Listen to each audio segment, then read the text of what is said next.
Hi, I'm Blake, and this is the video covering the installation of the dual stealth thermostat spacer.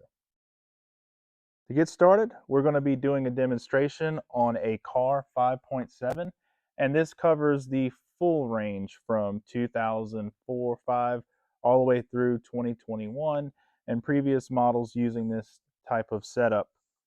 The thermostat spacer will come packaged as you see it here. You'll have the spacer itself, 3 bolts, and an O-ring affixed to the back for you to install. The first thing you're going to notice with the spacer is there are a couple different features, such as a laser engraved name, the machine finish for the base and conductivity, an O-ring gland, elongated bolt holes, and two 1/8 NPT ports for your temperature gauge sender or electric fan control switch.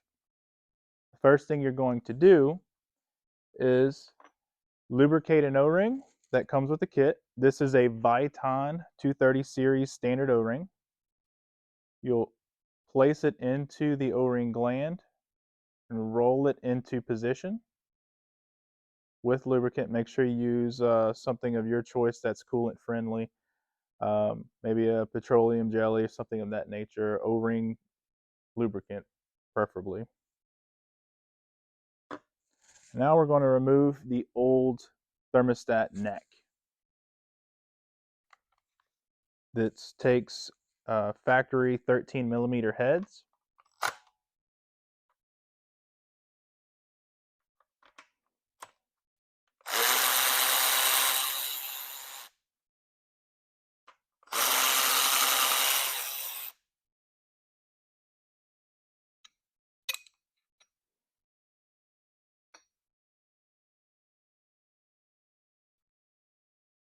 Okay.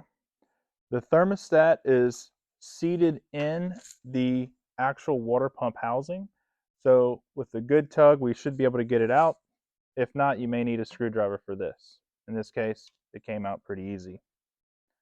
What you'll see is the thermostat actually has an O-ring made onto the body of it. This is a seal. It's a gland seal. Some call it an O-ring. It's more just a gasket than anything else. What you'll do is you'll go ahead and take this thermostat and fit it into the register on the top side of the thermostat housing.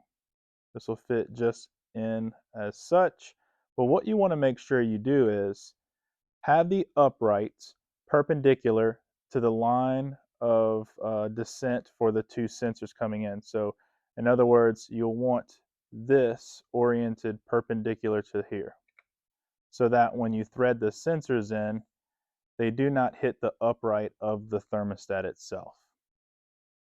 From there, what you could do is go ahead and place this into position. Your two ports will point rearward and go towards this harness here on the top of the valve cover.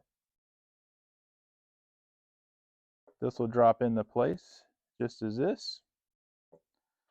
And we'll take our coolant neck and then seat it right back on the top and run your 2 bolts in here. And that's really all there is to it.